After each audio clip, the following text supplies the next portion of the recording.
Alrighty, so good evening, everyone. Thank you so much for coming, and I'm happy you all found your way to the building. So today's really exciting for me because you're gonna listen to Jon, and I met with Jon actually just once, but he left such a good impression. And the first thing I asked him after we left the meeting was, "Will you be willing to come and talk at our next meetup?" And he was nice enough to say yes. And then he disappeared, and then I reached back again, and then we made it happen. So today we want to focus a little bit more about how corporates are building their mobile strategies, how they handle with innovation, and I think Jon has a very good aspect because he was both an entrepreneur himself, and he's working now for PwC, and he can actually compare the processes and give us some insights on who are the people that are involved in the process, how the process, what's the process workflow, what we should pay attention when we're building our mobile strategy.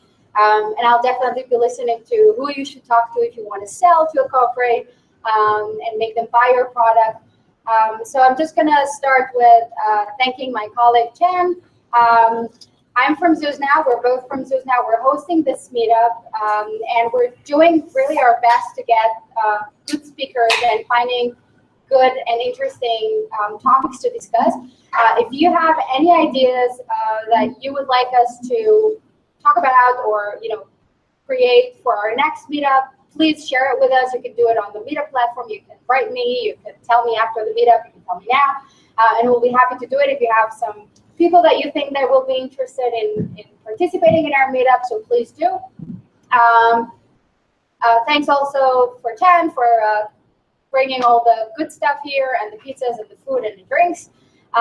So I will just hand it over to Jon, and we're gonna make it in a way. So Jon created this great presentation, but I think we're gonna do it more in a conversation mode. Yeah, not intended to be a presentation. We got some materials we can use for wrapping stuff up. Great. So, Jon, thank you. Thanks. Welcome. Thank you. So what I'm going to do is I'm just going to take a minute or two. First of all, I want to make sure that you guys can hear me. Everybody here? Okay, good. I tend to project pretty well, but I also talk really fast. So if anybody's, if I'm talking too fast, just kind of do this for me. I know that you're not trying to do some funky high five or something. That's just me to slow down.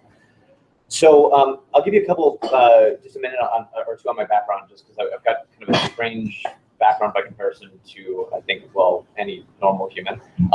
So I started off as an entrepreneur really young. I started my first company when I was 12. I sold my third when I was 21. So I joined GE, and I joined GE with the intention of learning how to sell to a corporate environment, because I had some good contracts with my third business. I had some good contracts with EDS. Yes, I'm that old.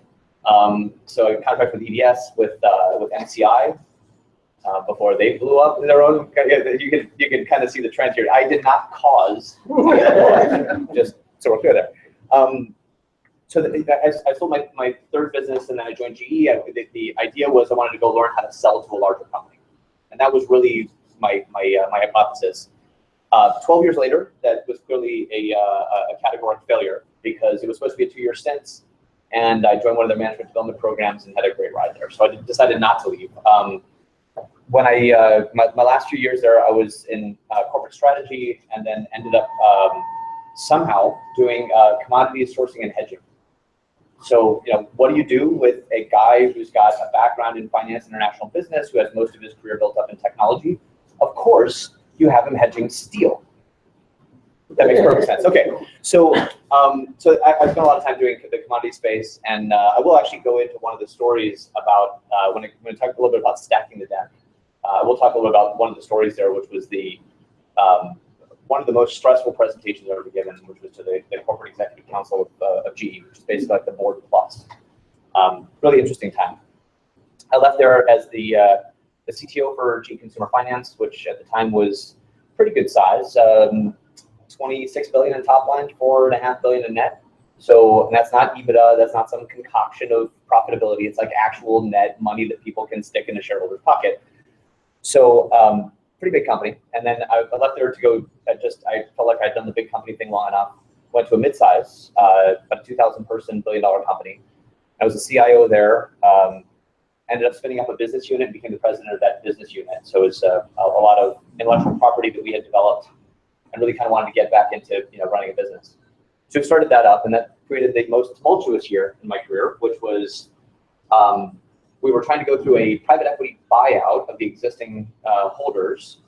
During that private equity buyout, the lenders and the private equity company clashed, and just for shits and giggles, they decided to take the company to bankruptcy, just to see if they could piss each other off just a little more. And it worked. They pissed each other off a lot. And in the process, that company that I had spun up, which I was trying to buy out, I had my own investors. We were pulling it out from the bankruptcy. There was further collision around the private equity group, and I ended up having to just exit out of the buyout. So I did a greenfield startup with the same type of company, because if they destroy the company, my NDA was no longer live. So I started up another greenfield company. We're getting acquired by a competitor. And then the board blew up at the competitor.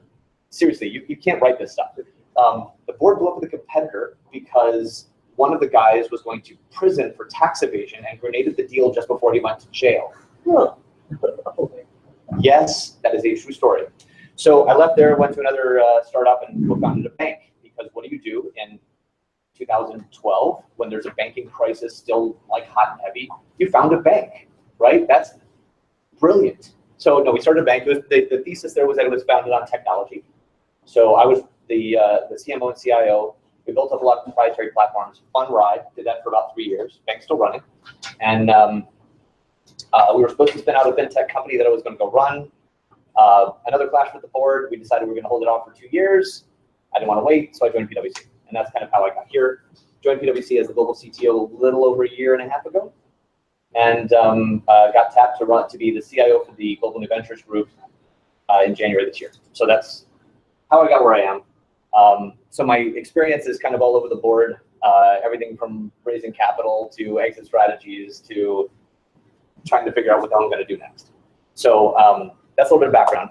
And what I'm going to talk about today, and what I'm hoping will be a much more interactive session than this last monologue was about my history, is about not so much specifically mobile innovation, because you can kind of interchange mobile for anything, digital innovation, automation innovation, anything that you can move that in and out. The key things we're going to be talking about is like, what is the difference between smaller company or the consumer focus, and what does the cycle look like there, the cycle of adoption, and how does it differ pretty radically from what happens within a larger environment. So we'll talk about general resistance. And I'd actually love to hear some of your stories there. If you've got who here is from larger companies, let's say 5,000 person or more companies. Well, been in a lot of larger. Okay, so for the ones of you that haven't, some of this stuff will seem like oh my God, does that shit actually happen? And the answer is yes. So we'll talk a little bit about defining an influencing strategy. That one piece of it, this could be like a 3-day discussion. We will not spend 3 days here, I promise you. And the last part is just a couple of ideas about finding your sponsor. Then we're going to close out with something that I call fear is greater than anger, anger is greater than opportunity. And we'll talk a little about how to incorporate that in some of your strategies. So let's get started. All right. So had a little bit of fun with PowerPoint, so you'll have to forgive me for this. But the general flow in the consumer space, grossly oversimplifying, is somebody creates some kind of a trigger. It's a tweet, it's a Facebook like, it's a recommendation, it's a search, it's one of the various different sources. That then triggers a consumer to go download something or visit a site or something like that. And whether it's mobile or not is kind of irrelevant. From there, you've now got this mobile app on your phone. This was a very frictionless thing already, right? And now to make it further, maybe even more frictionless, authentication gets done by Facebook or Google. You sign into your account. You've got the application. You have a little bit of experience with it. Decide whether or not you like it. Give it a thumbs up or thumbs down. Rinse and repeat, right? It's a very frictionless process. How many people were involved in that? One. So one of the things I used to tell my teams all the time is politics exists. People talk about politics with such disdain. politics exists when you put any two people in a room.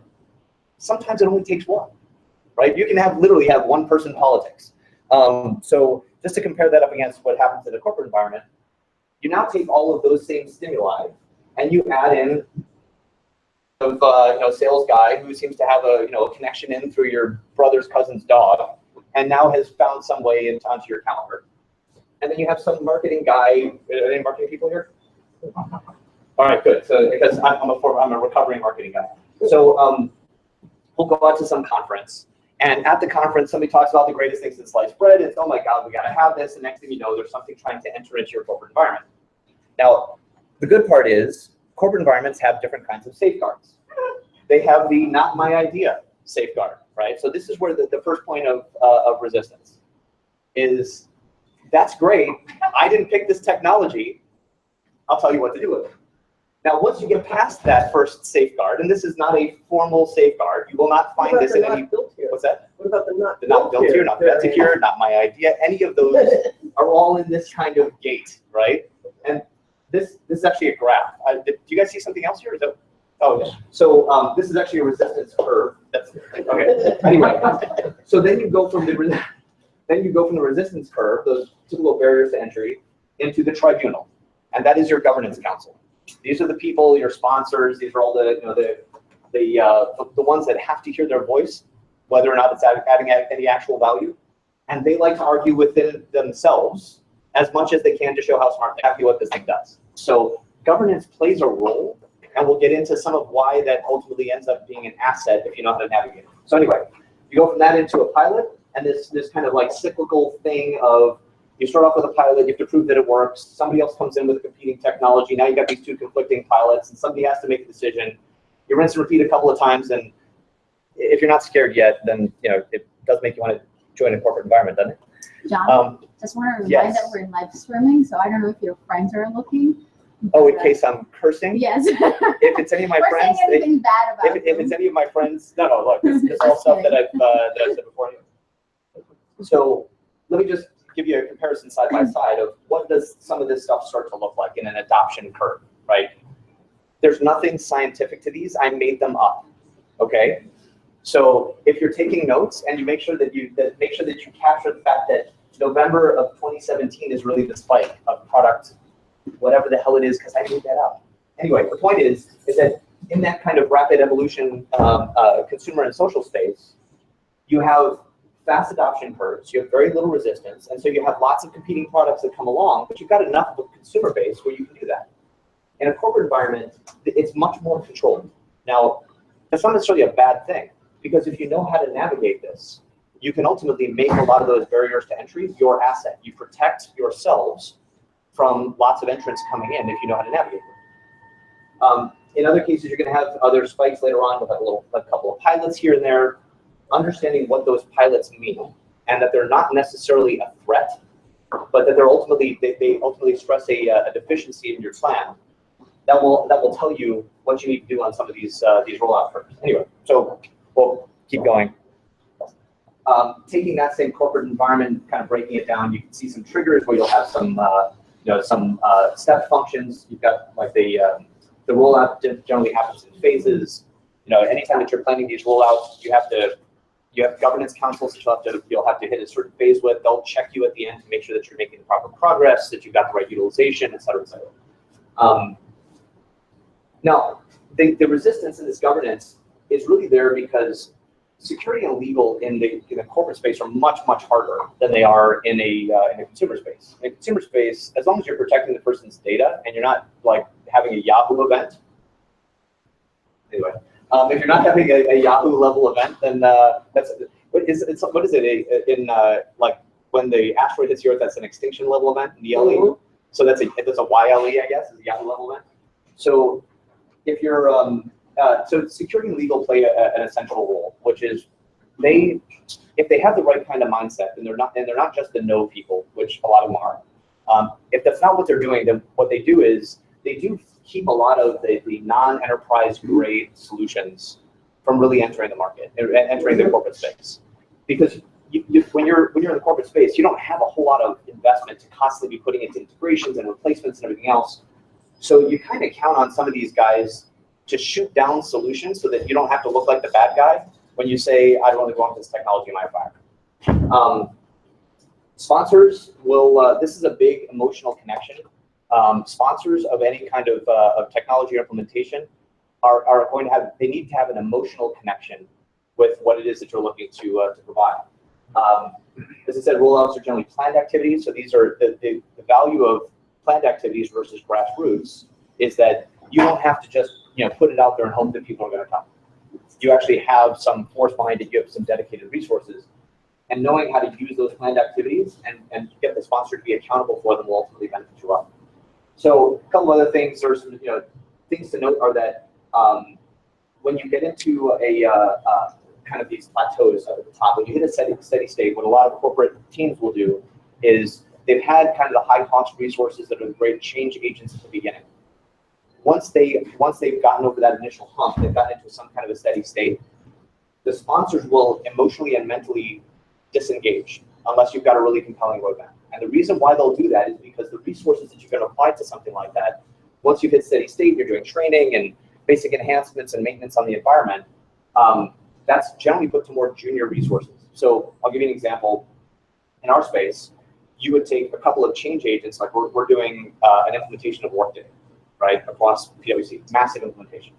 And you've had, over the last 160 plus years, PwC's grown up as these individual kind of entrepreneurial entities that are loosely coupled together by a brand and some common operating principles. And as we're bringing a lot of that together into much more of a single entity, single logical entity, not, whatever. Anyway, as we're bringing a lot of that together, we're implementing Workday. We've got all these systems that have to be eradicated, right? So you start off with these really expensive resources at the beginning. Those are the consultants. These are the change agents. They've got bill rates in the $400 and $500 an hour range. They're expensive. Now, once you start to hit some kind of a steady state, you grab one of those junior guys who's got a bill rate of $200 an hour, and you start to pull them up and say, "Hey, look, this is your opportunity to rise up to the occasion." And then the sponsor says, "Well, this isn't the shiny penny anymore. I'm gonna kind of go off and mentally engage in something else because I got to worry about my career." So how do you keep the sponsors engaged? That's by ensuring that they've got a really compelling roadmap all the time and that you're being transparent about that roadmap. I can't tell you how many times I've seen technologies fail or products get replaced in these kinds of environments because the sponsors disengage when they don't know what the future holds. If they're not compelled, they're not excited about that future, they will disengage and you'll lose some of that influencing strategy.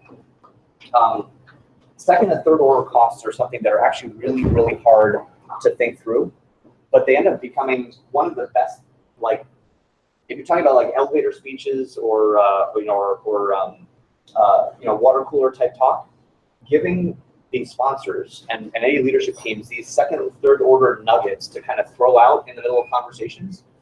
For example, in the Workday implementation, it's not the cost of replacing one HR system for another HR system.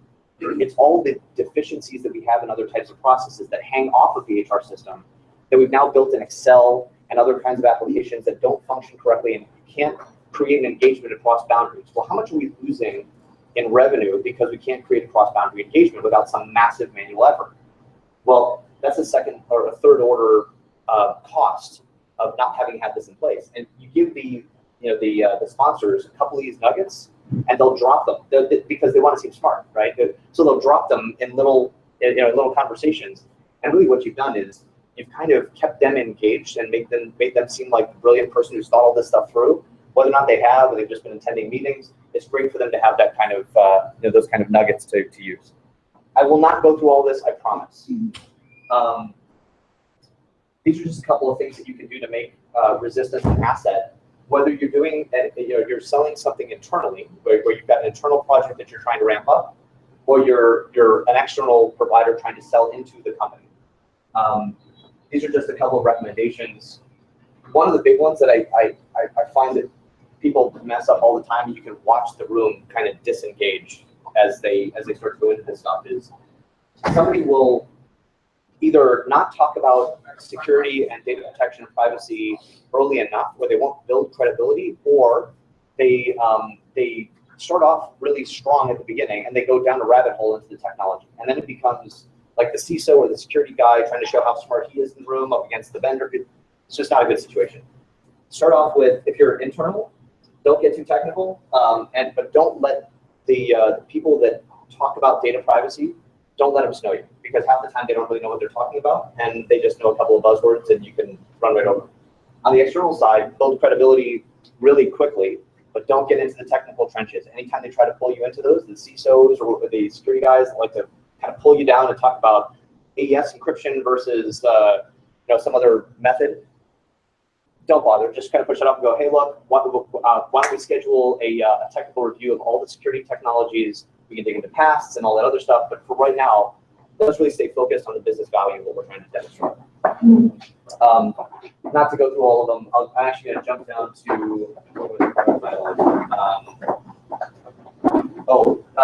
so describing the end state and making sure that that the sponsors see what I've seen a lot of teams do, and what I've made the mistake of doing myself, is starting off with this, how cool the technology is or how cool the product is, and not really helping somebody to visualize and to experience what that end state looks like. So what does it look like when you've gotten implemented?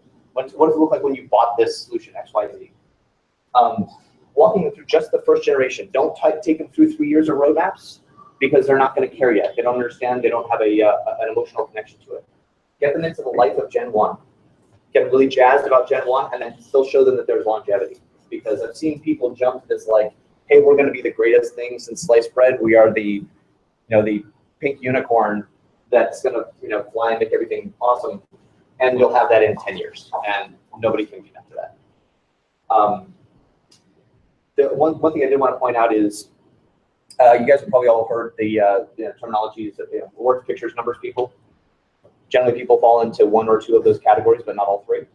So in any of the presentations that you do, just making sure that you're addressing all three of the different types. If you don't know what kind of room you're walking into, telling the story, having a visualization about it, something that's very tactile, it's tangible, and numbers that are associated with it. So it's also good to know what phase the company is in. When you do some of your research on the company before you go into the meeting, knowing whether they're in a cost-cutting phase or they're in a growth phase. And the reason being that all companies go through these kind of cycles, and they might do it at a smaller level within the company, but all companies go through these cycles of everything being focused on cost-cutting and efficiencies, and they're doing reductions in force, they're cutting projects, they're looking to outsource and to save money. And in other cases, they're done with all of the cost cutting and they're looking to invest. And if you don't know what cycle they're in, the numbers that you present could be way off. Meaning that if they're in a growth phase and you're talking about cost savings, you've now been commoditized. If they're in a cost cutting phase and you're talking about massive investment, they're going to say you don't understand my business, and they will emotionally disconnect like that. And that was a really crappy snap. Okay. So how do you, here are a couple of tips on just defining your influencing strategy. When you start to do your research on the company, and this is if you're coming from external, it's the same thing internal. It's actually not any different. The larger the company, the more you are effectively external, even if you're under the same brand. Yes? Sorry to interrupt. So all right to ask questions? By all means. Okay. One of the things you mentioned was one of the things you want to do is a trial that costs something but is not free, but it's relatively cheap. What do you do with those large organizations where getting any kind of budgetary approval is a life event, where it's like 3 to 6 months to get funded? If they can't commit financially to it, even to a small pilot, it doesn't have to be a big one, but if they can't commit something financially, don't do it. Walk away. So in the previous slide you talked about it, there was one point I was going to ask you about. Yeah. Make the trial cheap but not entrenched. So yeah, any trial that you're going to make, if I've seen so many trials that have gone in, somebody's like, oh, let's try it out, we want it for free. If they don't have any kind of investment in it, any at all, then they don't emotionally connect to there being a value to the product. You can literally kill the perception of your product by trying to do a free trial, and people will tell you they need it for free. Hold your ground.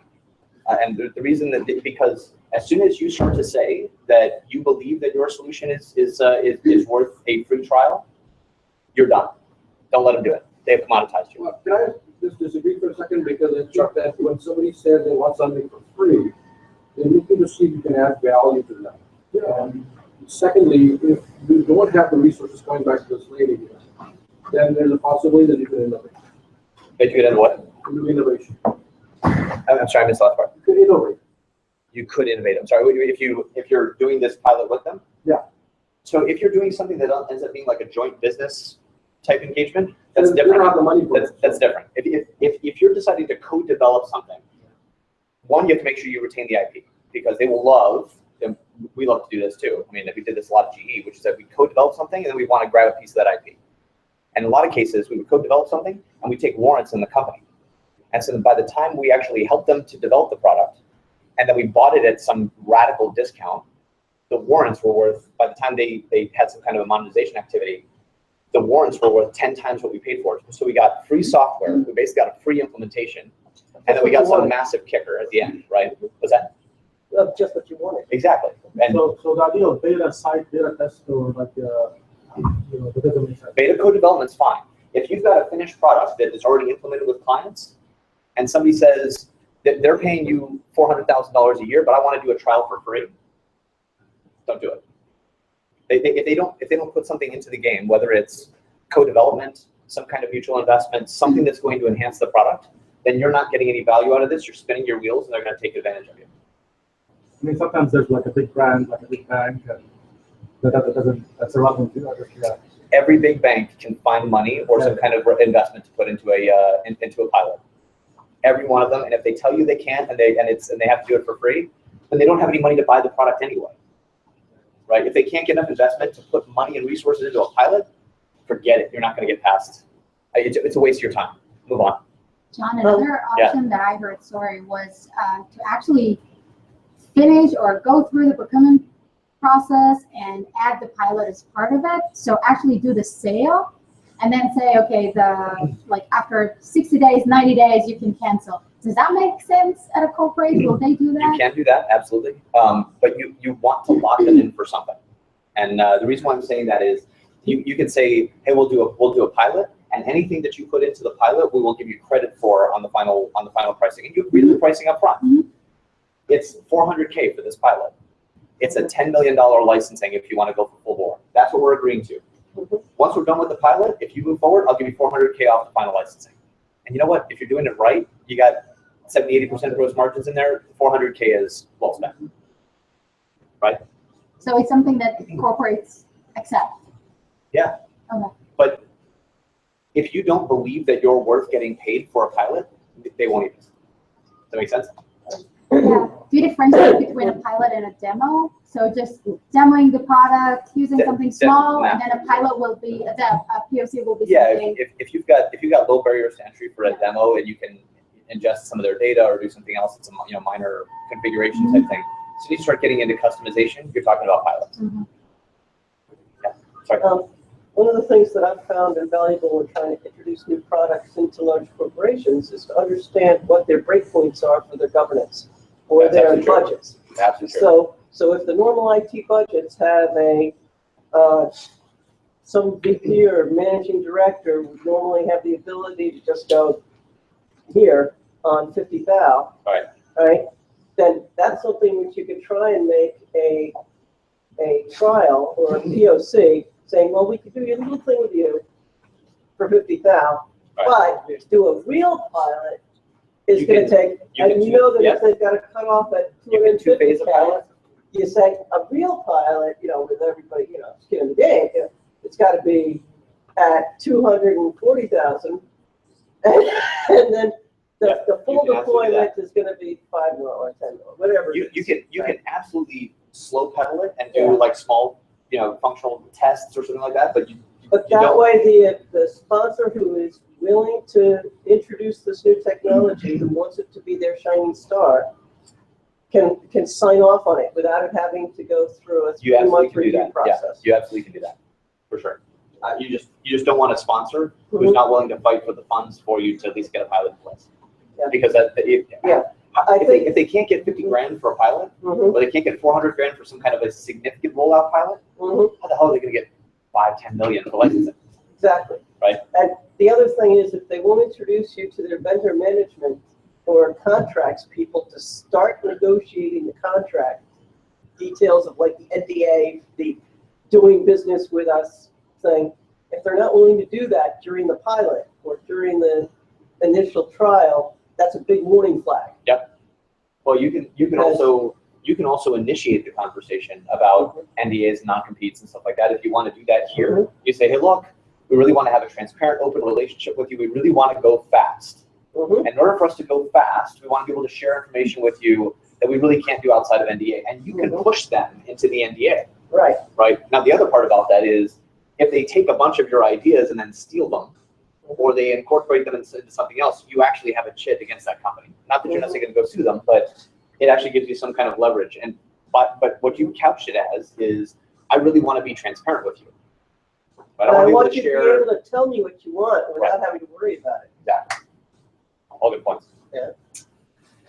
I mean, we can come back to this one if you guys are still interested in discussing that one. I only have I think 2 more slides anyway. So on the influencing strategy, this is one that I can't tell you how many times I've learned the hard way, which is where I thought that I got a great contact on the way into a company or private equity firm or something else, only to find out that I was really barking up the wrong tree. And go into it knowing that the first, second, and maybe even third person that you talk to are probably not going to be the right people to be your sponsors. So in some cases, you're building relationships, you're building a rapport, credibility for the company, brand awareness, all of those things. But they're probably, unless you've really got some highly qualified lead, you're probably not going to get the right person out of the gate. So don't get discouraged about that stuff. Just know how to how to leverage is better than manipulate. No, that's not. How to use this person correctly, because in a lot of cases, to a conversation and we've got the wrong person, we've walked away from giving them the opportunity and credibility internally by making the introduction. That's actually a kind of a, that's something I can't tell you how many times I've gotten this wrong. So, you talk to the wrong person, you think I've actually got the guy who's responsible for, small business loans for this particular group, and it's not the guy. It's somebody responsible for retail cards or something like that. But you have to know the person that I should talk to. And once you learn that person is not the right person, don't stop selling to them. Don't stop convincing them and evangelizing just because they're the wrong person. Because you want to arm them with enough where when they go and they do the introduction for you, they've actually gotten credibility points with being, with being broad-sighted, with being strategic, with understanding a broader sense of the business, all of those things, which give them internal credibility. Now, if you've armed them correctly, they get points for having done the introduction. You get to the right person. So everybody wins. This is another point, which is that even if you know going in you've got an exact qualified lead, it's exactly the right person. Try to find somebody else that you've got a connection to that can vouch for you before you ever walk in that door. Because what you're trying to do is you're trying to lower the emotional barriers to somebody allowing themselves to speak freely and allowing them to absorb whatever ideas you're trying to share. One quick point about this, which I thought was really interesting. There's a Stanford professor, a guy named Professor Shiv, who I took one of his courses. Brilliant professor. One of the things that he pointed out was the cycles of serotonin and dopamine during the course of the day. They're actually, the optimal time to present an idea, whether it's internal or to sell externally, is actually sometime mid-morning, because there are a lot of people that aren't morning people that haven't had their coffee and whatever. But right about midday, especially after lunch, serotonin levels plummet, and you get a sort of dopamine and norepinephrine levels start to spike. So you get natural cynicism and resistance in the afternoon, where you have natural openness and adoption in the mornings. There's a really interesting story. Now, there's so much more to it. I took this course, and the guy just literally blew me away. He was so sharp. and just had so many applicable concepts. And these are things that this is how change happens. And I've been studying the interaction between the prefrontal cortex, the amygdala, and the basal ganglia and stuff like that for years, and understanding how to trigger change. So I used to teach CAP, change acceleration process at GE. And a lot of that has to do with the emotional connection people have to certain ideas, and how when you disrupt those ideas in the prefrontal cortex, how quickly they write back to this kind of Neanderthal fight or flight response. And if you can avoid and understand where you're starting to trigger that fight or flight response and re-steer the conversation to right to the basal ganglia, which is like a hard drive of great memories, you can actually use it to affect change differently without triggering certain human responses. Anyway. So all of this is relevant whether the software works or doesn't. It's not a job. This is all auxiliary. I'm going to assume that you actually have a decent product. Yeah. If you don't, If the product speaks for itself, or no. You have to be able to evangelize your product. You have to be able to inspire with it. But these are all the things that, like, not ultra sensitive, but sensitized enough to know when you're losing your audience and how to re-steer them. You increase your chances of success dramatically. Okay, so one of the other things that someone wants to share with me that I'm kind of plagiarizing to some extent, which is there's so much information that's available when you're doing your research. Don't be lazy about researching the people that you're going to present to. The ROI on this stuff is huge, meaning that if you think of it this way, if you spend 2 hours researching the person that you're going to present to, so you've worked your way through a couple of different contexts, now you got the person that you need to present to, and you got all the great materials, and your product works great, and you're ready for the demo, and all that stuff's awesome. Go do your homework on the person, and go figure out what it is that makes them tick. The things that they say are their strengths. Go to their LinkedIn, say that I'm a mobile god, or I'm the world's greatest gift to corporate strategy. Great. Find a couple of nuggets that you can take into that meeting and feed their ego. Let them have a chance to debate with you and show you how smart they are. And what you're ultimately doing is you're feeding them something that's going to allow them to create a connection. You're now playing into some of their space. But really, don't be lazy about prepping for meetings. Like the number of times that somebody's presented to me, sit down. The number of times somebody's presented to me and they're like, I wash dishes. Anyway, so. But I have to say, I think I also asked, because there's so much that you can get on your LinkedIn profile and by Googling and just, how long to review for the only one. You know that? Yeah. No, but that's actually pretty good news, frankly. It is. Because there's so much that we're not saying on our public, domains. And when I sit with someone and I ask them, so what are your entire responsibility? And I think I asked you too. And I mean, what you said was 10 times from what I was able to read. And I came to meet you through even an intro. So I asked her. And I think that also when you meet with a corporate person, they have so many responsibilities, and they're always also in a transition from one place to another. I think you were at the time just transitioning into the new into the new role. So I'm a carpetbagger. Yeah. So is that so bad? I mean, to ask. No, I think it's so starting off with in that kind of case. That's a great question. Starting off with, hey, I just want to make sure that I'm presenting this to some of our products, but I ultimately want to present it in a way that is that is appealing to what it is that you want to get out of this meeting as well, right? I'm happy to showcase all the technology stuff that we've got with this great product, but I want to make sure that I'm using your time wisely. So here's my understanding of what your perspective is, but feel free to correct me so that I can adjust what we're going to go through today. And it doesn't have to be a 20-minute conversation, but it can be look, I understand that you're the the CTO at the time, that you're the CTO for PwC. I did a little bit of research on PwC. I looked into what the CTO role is. Aside from things like infrastructure and shared services, what other types of things would be interesting for you during this conversation? And you can ask that kind of question. And that what you're starting off with is, I spent the time to try to understand who you are and to figure out the things that you care about, but ultimately didn't get a complete picture. There's nothing wrong with that. It's almost like the where's the Creepy one? no, that's a creepy one right there. What is your intent, right? Because people, when you're presenting something, people can smell your intent. If your intent is, I got to get this deal, people can smell the desperation. It's not a great cologne. If your intent is you just want to be the best, and this guy is the person, whoever it is on the other end of the table, is a way for you to get there, they'll smell that intent.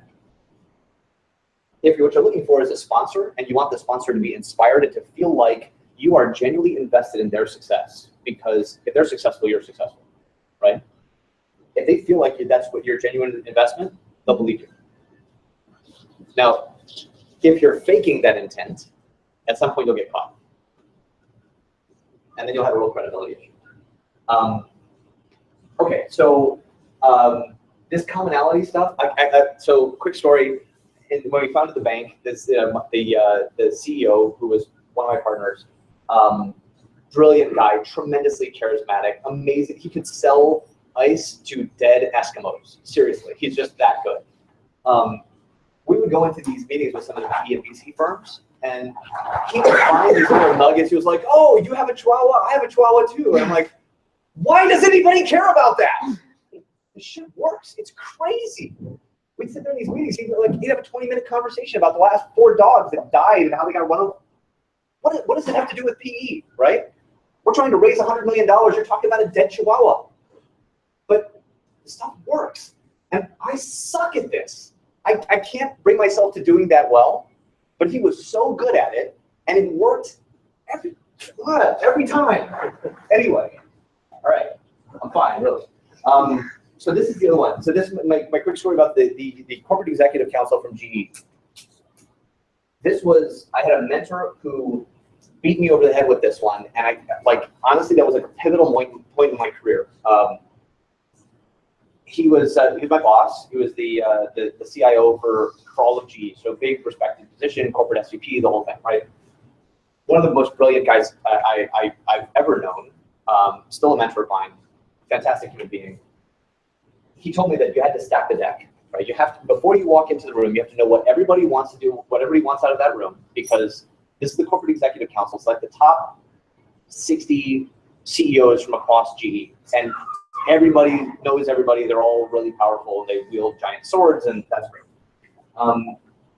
So he was like, you have to go through each one of the people and understand what it is that they want out of that room. And what we did was we took every person through the deck, the presentation that we're going to give, for their feedback before we presented to anyone. Now, every one of them had all of their input incorporated into the deck, so it was their presentation by the time we were having it. So by the time we got into that room and presenting to the chairman of GE and the CFO and everything else, everybody in the room was already bought into the deck before we even started, so we stacked it. And it was more a matter of, you can do this exact same thing, whether it's an internal sponsor that you're looking for, you're trying to sell into a company. If you know who's going to be who's on the meeting request, go through and figure out, what it is that drives that person. It's not that hard, and even set up a call with them and say, look, can I get 15 minutes with you? This is what we're planning on going through. What are we hitting the mark? Is this the kind of stuff that you would want in that presentation? Is it going to be applicable to the people that are going to be in that room? And they will tell you exactly what the key is to win that room. And if you combine all those keys together, you've got your puzzle, and you win by the time you walk in that room. It's already done. The presentation's over. You're just going in there for confirmation. That advice is invaluable. I know that in many cases when vendors have come in to try and sell into large enterprises, and you have maybe a low-level technologist going through saying, oh, I really like your stuff, I'd like to introduce it. They send over what they're going to present to the execs over to this low-level technologist, and that person looks at it and goes, oh, no, you don't want to present this. Right. And gives insight as to, no, you want it blue, black, and white. You want it, you got to relay it out like this. He's not going to care about this or that or the other thing. He's only going to care about the dollars, or he's only going to care about the time to market or whatever. And the insights that the people within the enterprise can give you to make your presentation resonate are invaluable. I can tell you the number of along those exact same lines, the number of times where I've had vendors that came into us. So I was doing technology acquisitions at GE, and the attorney that I was working with was just fantastic. He was just, one of the best in the business. We're doing these, 20, 30, $100 million acquisitions, and all technology acquisitions. The biggest one that we did that I negotiated was a $400 million contract with HP. And the tentacles for this thing ran everywhere. I mean, all kinds of data security and privacy and subcontracting, and it took us 18 months to negotiate the thing. That same guy, Mark Mastriani, brilliant. He would tell you this exact same thing, that he could find every one of the vendors that was going to come into his office and fail because they had the stack deck. And so this is just kind of prep. You're basically just doing all of the work of trying to present 18 times to a bunch of different groups in long sequence, and then getting pissed off halfway through it that you're not making any traction. You're just doing all that up front.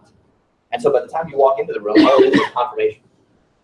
Anyway, so I'll jump this one. This one's pretty straightforward. Just anytime you're going in, just game theory 101.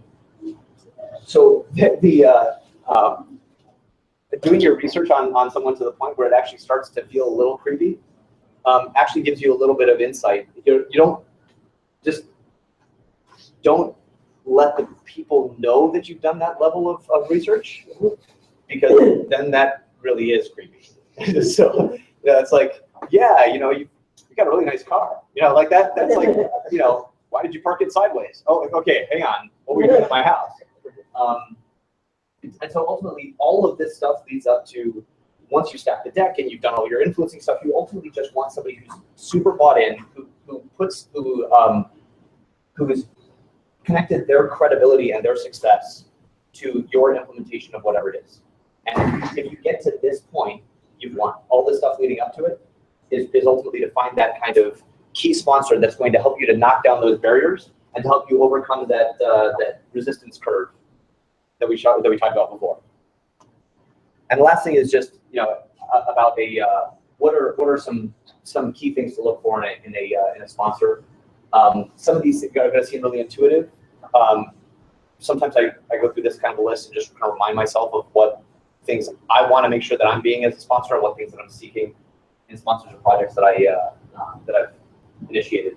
So there was the one. Simple, clear messages. People can retain maybe 2 messages, maybe. If you can get to 1, it's like my old boss and mentor from several years ago used to say 7 words or less. If you can get the key message down to 7 words or less, that will resonate with people. It's really, really hard to get a key message down to 7 words. Really hard. But if you can do it, people will retain it. And you repeat that same 7 word or less message a couple times during the presentation, and it will stick. There's all kinds of neuroscience and crap behind that. But this last one, grouping backups. So the people that you just sought advice from when you were stacking the deck and you were kind of socializing the presentation before you got in there, keep an eye on some of those people, because some of them may be your backup sponsor if your sponsor falls out for whatever reason, moves roles, reorg, whatever it is. Keep an eye that you maintain hard, because the key sponsor, somebody who's there to really drive something through and to knock down barriers, gets moved, reassigned, leaves the company, whatever it is. And then the last thing I want to talk about is this slide. So in each one of the things that we talked about, fear is greater than anger. Anger is greater than opportunity. You inspire people with opportunity. What gets people to take action in order of importance is actually anger. Anger can also be competition. So use this in your presentations like, hey, this is a trigger point for me would be, hey, look, we did this thing with Deloitte. They've now got this thing rolled out to 11,000 people. Everybody loves it. And what the hell are you guys doing? I'm like, so it would be that kind of a response, right? So you want to trigger somebody's competitive nature finding the right kinds of things that ultimately resonate when you're trying to be competitive is not all that hard, really. But if you can move all the way into fear, that's going to be the biggest motivator. And so when you take communication, you break it into 3 segments, right? So communication is not about what you want to say. It's about the response you want to elicit, the response you want back. And that response breaks into 3 categories: what you want people to think, what you want them to feel. So the thinking part generally happens first, their first response. That settles in and causes them to feel a certain way. And then what you ultimately want them to do. Think and feel always come before do. So you take those 3 parts of the communication. What you want back from the person is you want them to think something. What is it that you want them to think about you, about the product, about how it fits in their organization? What is it that you want them to feel? Secure, enthusiastic, whatever it is. Find the key words that are going to trigger that response. And then ultimately those 2 things combined are going to cause them to do something. What is it that you want them to do? And don't be afraid to ask. So those are, that's kind of communication. If you can use each one of these things effectively, fear can be sustained. Anger and competition is more spiky in its nature, so you can drive up fear and drive up anger and competition. It's a big emotional expenditure for the person. So you don't want to use competition for too long. You don't want to just keep beating somebody over the head with competition. You can use inspiration and opportunity on a sustained basis. You can leave an undertone of fear, but don't keep stressing fear. It's an exhausting emotion. So as you're going through these things and you're trying to figure out your influencing strategy, know when to use fear, which is, hey, look, artificial intelligence is actually going to probably disrupt a lot of the current model that you're in. What things can we help you do to make sure that you stay out ahead of that curve, right? So now you got this fear behind them. Oh shit, something's going to eat my business. Or your competitors are already doing this stuff. They're already succeeding at it. And I can show you project plans where they've been successful. What are you guys doing? And are you going to get eaten by the competition? Well, shit, I'm not going to let myself get eaten by the competition. And then there's the inspiration piece. How can we make the world a better place? Your company a better place to be? Your employees happier? Whatever it is, right? So that's where I'm going to stop. But what I was trying to just encapsulate a little bit was, for your influencing strategy, what kinds of communication techniques do you want to use? How do you want to engage with people? When do you want to use each one of these things? Just understand what it is that you're triggering in the recipient, and make sure that you're not exhausting them, because then all it is, hey, John's coming into my office again. He's just going to scare the shit out of me. I'm only allowed to get the shit scared out of me on Tuesdays. It's Thursday morning. Sorry. So just understand, be sensitive to that, but know the value of each one of these. And when you're going through your influencing strategy and you're trying to do your research going into that meeting, take a big step back and go, have we used each one of these factors in the right ways leading up to this presentation? If we haven't, should we be using it in this presentation? So I'm going to wrap there. John, Questions, thoughts? Fear? If you're not selling security stuff, what would be fear? Which is not a fear of competition. The fear of irrelevance could be one of them. The fear of complacency could be also one of them. There's pick one. I mean, what company are you with? I'm just picking on you. Yeah. Oblong. What's that? Oblong. Oblong? I'm not familiar. I'm sorry. Immersive collaboration company. Okay, so let's take Oblong. And what would be a good fear situation? A fear situation would be your product cycle times are too long, and the environment is evolving faster than you are because you're not collaborating effectively. And so that you might be able to use that just making something up. Okay, so if I had 3 more minutes, maybe I could come up with something slightly better, but whatever. But you're not evolving quickly enough because your people are disjointed. So you go into the meeting, and in that kind of presentation, you're saying, what is it that you're doing to innovate with the way that your teams interoperate? And there's a little bit of inspiration there. Hey, look, we can make the way that your teams work together ultimately more effective. But then you bring in a little bit of the fear factor, and you say, well, tell me a little bit about some of the projects that haven't gone well. They'll give this to you, by the way, if people love to share these stories. Tell me a little bit about some of the projects that haven't gone well because you had a bunch of teams that were disjointed and you missed something, and then somebody else came and ate your lunch. So ask for those stories, and then you can play them right back at them. Well, let's try to depict that as though, if we were to take some of these technologies, these solutions, how would the team have worked, and would that have solved the problem? The answer may be no, right? It might not have solved the problem. There was the sponsor had a conniption about something, and the project blew up, and then the competition passed, whatever it was. But know how to trigger a little bit of that fear. You can trickle that in, start with inspiration, trickle in some fear, and go back to inspiration. Yeah, you can do those things too. You call that finding the pain, or? Yeah, find the pain points, you can, yeah. That's also the shoving the salt in the wound, that's also kind of triggering. Questions, thoughts? I mean, it's kind of surprising, something, at least for me, and it's very interesting, very interesting. It's more about the social, psychological aspect, Yep. as opposed to the product itself. The product, yeah. We can talk about how do you now feather the product into this. My assumption coming in here was that you guys probably wouldn't be here and doing what you're doing if you didn't believe that you had a great product. That's kind of my assumption. So, and if you don't believe that, probably shouldn't be doing it. That's just my 2 cents. No, meaning that if I get to the demo part, I can show them how the product works well. That should be enough. You're saying, no, I have to add all of this on top of the quality of the product. If you've staged it correctly, the demo should just be cementing what they're already expecting. Does that make sense? They should already understand all the value, be bought into the solution without ever having seen it. So you were talking about Gen 1 and 2 called like product cycles. Under Gen 1, you don't mean like MVP, you mean actual like first generation product that you're already satisfied with. So the old adage of don't wait too long to release an MVP, of course, right? You want to get to a Gen 1 that's not perfect, because if it's perfect, you've waited too long. I'm a big believer in that. When it comes to the Gen 1 stuff, if people are inspired, they will deal with some bugs and some things that are counterintuitive, and they will give you feedback on those things. So you depict what the end state is at the end of Gen 1 and get them emotionally bought into that, and then let them give you all the feedback that you're looking for to make Gen 2 and Gen 3. But you can talk about what that roadmap looks like.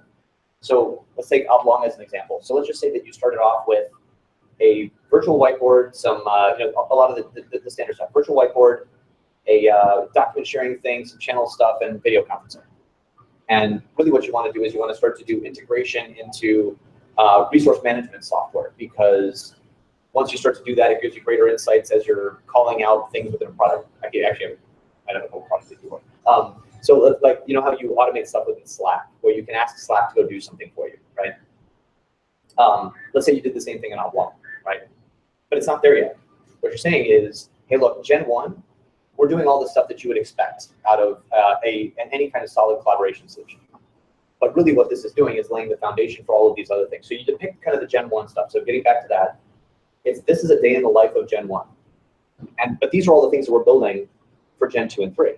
And so we want to make the experience of Gen 1 very tactile, something that you can connect with, but then also show you that there's a longer roadmap, because we want you to be excited as a sponsor for a longer period of time. Because otherwise you hit that plateau, the sponsor says, this is cool, we've got a bunch of video conferencing shit, I'm gonna push this into the video conferencing team and go do this other thing. And the longer you can keep a sponsor, the more inspired they are, the more entrenched they become in the success of the program. Does that make sense? With the same example that you just put on, so would you be selling the functionality of your Gen 1, or like which should have more priority in your sales pitch? Like whether the functionality is Gen 1 or the roadmap in Gen 3? No, the Gen 1, because people want to feel what's real, but they also want to know that you've got sight on the future. So if you connect them with Gen 1 and show them how Gen 1 is not the end of the roadmap, but connect them with Gen 1, because if you tell somebody, what's that augmented reality solution that everybody's dumping tons of money into and they still don't have a viable product? They have like a couple of demos where people are shooting people in the office. Not Magic Week. What was that? Magic Week. Magic Week. Yeah, that's the demos are amazing, right? for whatever reason, they're kind of a unicorn. They're able to get away with this incredible valuation and all of this great promise on something they're saying that it's not even going to be a viable product for 4 years. Nobody gets away with that. Don't assume that you can. Connect them with Gen 1, something that's within if it's not already available, it's got to be within a 3 to 6 month time period. Gen 1's got to be close.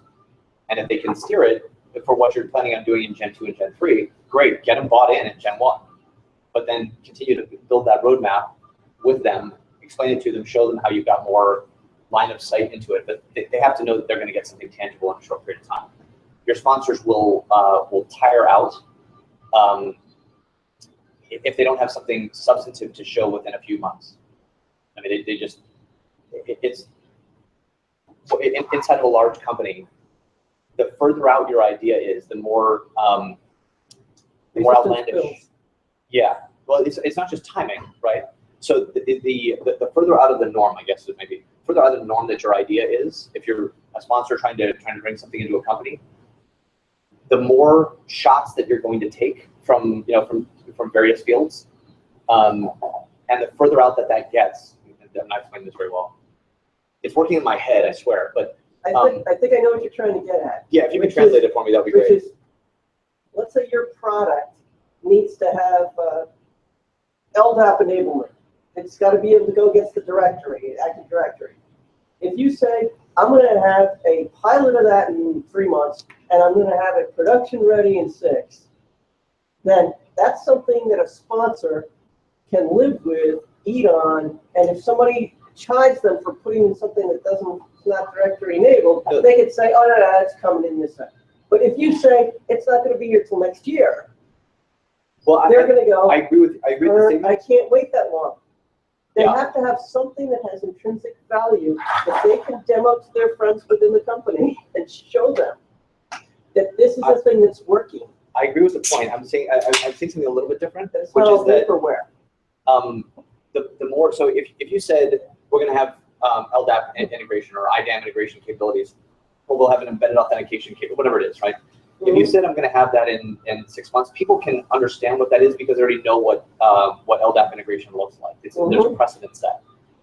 If you say I'm going to be able to show you with our product how you can do authentication without an LDAP, now you're talking about something that people can't really connect to because you're in uncharted territory.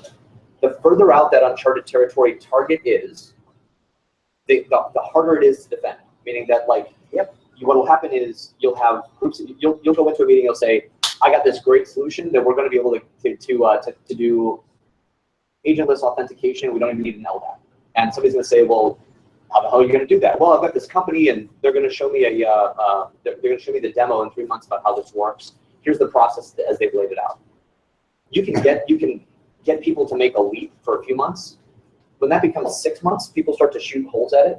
When that becomes a year, you've got security teams that are now saying that stuff's never going to get here. I'm going to put my solution in place before you ever get there, and it's going to eliminate the need for doing that. Or, we will have taken up that functional requirement with some other solution. You'll never get there. So I would say that there's like a multiplication function to Classic this. remark I heard was, we'll have that within 5 years, and we just all cracked up. Yeah. Yeah, it's like 5 years. Yeah, right. Sorry.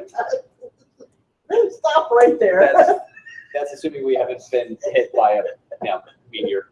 I think there's a thin line maybe, going back to what you said, that I think it was the sponsor that needs to see an horizon. So looking and seeing that there is a longer term roadmap on the one hand. So you bring in a company and it's not just for that specific, use case. So being able to, explain that on the one hand, but then when talking to the people who wants to see, things happening, you have to bring in the Gen 1 and say, okay, that's already working, but just so you guys know, we're going to support this and this and this in the next 3, 6, or 1 year. So. But there's actually kind of, I'm not actually this thought, there's actually kind of an amplification function, a multiplication function, where you've got the further from the norm an idea is, multiplied by the time, the time horizon, is going to increase the risk factor. I'm going to have to give it some thought. That's actually kind of interesting. Wait, you're going to ask a question? Yeah, getting back to game theory. Sure. And fear, I guess. Oh, do you want to say that? Someone say you were at J or GE, right? Someone's giving you a presentation, and I guess you're your CEO was looking for some growth and it was just all value. And the banker's presentation wasn't really a presentation. When does the CEO from GE just back the $500 billion car over the CEO? Like when does the conversation stop? I'm not sure I understand the question. No, like When you're does- saying you're doing like different types of research on people, right? And people would, want to present something to your CEO at GE. But Yeah. When is it, when does the CEO of GE say to the banker, central banker, that, your time has come to an end? I don't see any type of growth perspectives in your value presentation. How do you, weigh the balance of that? Kind of leave it open-ended for them to make some sort of direction, but, at the same time, I'm kind of, I'm pleased with, what they're doing. And how do you, again, navigate that, in a different type of, maybe a legal setting or, So in that context, who are you referring to as the banker? Is that the? We could do Jamie time.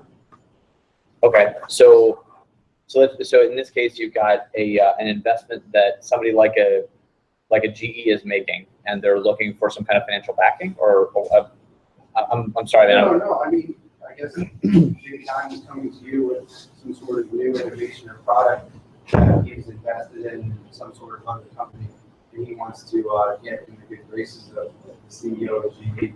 When is, the game theory, when is doing too much research, when is too much wire application too much, and how do you balance growth versus value and the type of presentation that your GE CEO is doing?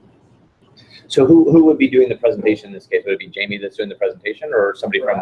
Okay, so there is kind of this almost, you may not want to admit it. There's effectively a pyramid in most organizational structures as you're kind of funneling up to the CEO and chairman, and if you take all of those pyramids and you kind of stack them all next to each other, there's a very small number of people that are toward the top of that pyramid.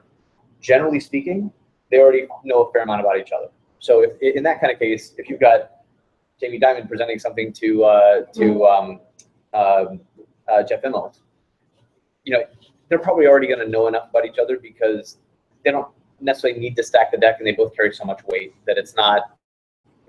I would say that's one of the places where some of these rules don't necessarily apply, but you're talking about a very, very small percentage of the population. Well, I mean, you could say that Jeff Immelt perhaps maybe didn't know him. And like I said, where is the presentation when it's all about value and there's no growth? And your CEO is looking for growth. He doesn't really know Jamie Dimon. I guess you just kind of part ways, and I guess game theory and type of research and over wire application. When does that all come to an end? Well, I mean, in some cases, I guess you're saying, on the top of the pyramid, everyone knows each other. I mean, I don't grasp. it's a relatively small world at that point, but yeah. Well, so let's just say that you've got, maybe I'll try to frame that one. So let's say that you've got Jamie's presenting something that he thinks is ultimately going to be a great, it's a financial tool for growth. And Jeff is in the mindset of cost cutting. So they're now talking past each other, right? The likelihood that's going to happen is relatively thin because somebody who's presenting at that level is usually going to do a ton of research before they walk into the room. So like the amount of research that you would typically do if you were going to go into, if you're presenting to. But if you're going, you're doing this presentation and, you go to a store one day and then you're buying something and all of a sudden someone like Jamie Dimon is advertising, you're buying on advertising to kind of cater to you above and beyond the reasonable expectation of something. I just feel like, finding value, a balance between value and growth would be kind of difficult to do and distasteful to such an extent where, it'd be time to, again, liquidate the position, or liquidate that type of relationship. I mean, John, yeah. It's already 8:10, so Oh, okay. and we have to start wrapping it up. And I still want to have you guys give you the time to talk with each other. So maybe we'll take one or two more questions, and then we'll wrap it up for today. I know he's great. He's awesome. I told you. You just listen to I it feel like we over could and go on over. forever. I love this stuff, and this is like, you know, this is like human nature meets business meets innovation meets, you know. And John, a couple of people asked if you could share the presentation, but I don't know if you could share a part of it or all of it. I can do that. Yep. Because there are a couple slides in here that, you know, I'd actually, for a lot of these, I'd love some feedback on it. Like, as from your own experiences, does some of this stuff ring true? Is this, because this is, a lot of this is my experience. A lot of this is, you know, some of the things that I've learned along the way from other people that have had their own experiences, but they're never going to be, you know, 100%. I'd love to continue to tweak them. So the sponsor definitely, I mean, we did have a sponsor, one of the big banks, that was CTO of one department, and then they split that CTO position to front office CTO, back office CTO, and he was kind of my sponsor, so I ended up working with the back office people. And if you want to finance some trading out with the trading systems, that's like a downgrade for you. Right. So I had to kind of leave in my contract because it was, you know, instead of doing the show, I'm backstage doing food and beverage now. Yep. I moved from downtown Wall Street to Jersey City. Yeah. And it's very hard. All the product works, or you know, our programmers were doing a good job, but the sponsor literally just killed it. I mean, it wasn't in his control, but they split the position of CTO, Yep. front office, the CTO, back office. So in retrospect, what you could, was there any opportunity during the course of your engagement there that you could have tapped that front office CTO and been, you know, dual hatting your sponsor? You know, would that have been a possibility where? Absolutely. Just He was one person, then the position was split into two positions. right. The person that is holding that front office CTO position. Did you? The new one. Is that something that they brought in, or is that is a new hire? He was coming from another department, and he was taking over. And the person I knew was very technical. I am a programmer, but I work in something business. But the new person was a business person who was supposed to come and harmonize all the infrastructure of all trading out systems that he was saying. So he was more of a business guy. So the angle was different. But yeah, within 2 months, we were working with traders. Next month, we're talking to people in HR. Right. With that. So it was. And I, you know, think about it. It's the first time it happened to me, but. well, you know, so even once you've got a great sponsor, you do have to do a lot of the networking within the company in kind of preparation for that, because corporations, you know, merge and converge and resize and reshape, and you know, we're doing one right now. I mean, and there are. I started one when I was doing the CTO role. Some of those things have, are in full motion. They've ramped up another one. There's a lot of restructuring that happens all the time. So you do have to a great sponsor. Doesn't mean that sponsor is not going to disappear on you, or take a turn that, you know, fall out of favor, or, you know, not have the right scope, or whatever it is that, you know, that you have to continue to work those. You know, sorry, man. I wish there were a better way to say that, but you know, that goes the same even within, you know, within any organization. Because any organization that wants to remain healthy through the course of changes is going to constantly reevaluate. And the larger the organization, the more people there are to provide insight or recommendations about how you should be reevaluating and restructuring.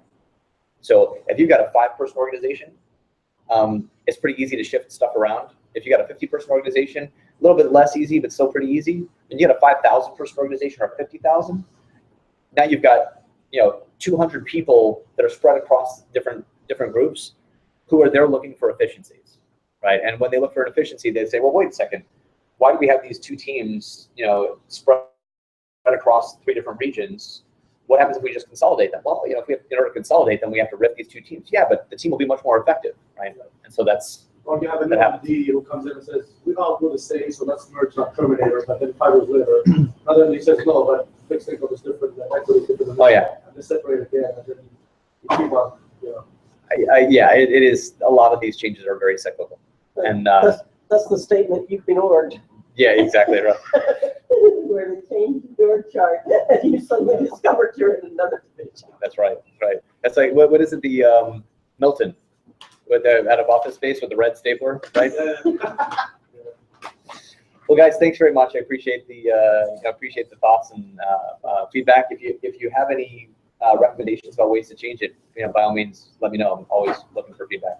One thing that would be nice would be to have a follow-up or to have a couple more minutes on how you foster innovation within mobile strategy within Sure. the enterprise. Sure. And mobile, yeah, we're happy to do that. Yeah. John, just wanted to say thank you so much. Oh, And that's thanks. a small gift from us. Thank you so much. Thanks, guys. Appreciate that. Great. So once I get the modified presentation, I'll share it on I the think it's meetup. okay to share. I'll check with Independence just because this is my stuff. This is not PwC. It's that they don't generate. It's really good. I was connecting very well to the first slide of the resistance. Yeah. The resistance curve. Yeah. Exactly. Yeah. You're from Prudential, right? No, No. I Oh, so was Great. okay. Yeah, so because, do you know Eyal Levine? Happy to help. From Happy to help. IBM? Like, this is fun. So he's also on the meetup, and I was, yeah, so he's actually on our, he's on our There's board. nothing that's He's ever an advisor member. would work. He's amazing. Really Yeah. This is all Yeah. there's nothing And here he that's, was looking at the topic and he saw the John's point. He's in Boston, so he wasn't able to come. And he was like, I saw Julie there on the list. You see her say hi. So she's working at Prudential. So you know. Yeah, but I was there. Okay. I was helping them. So where are you? You know,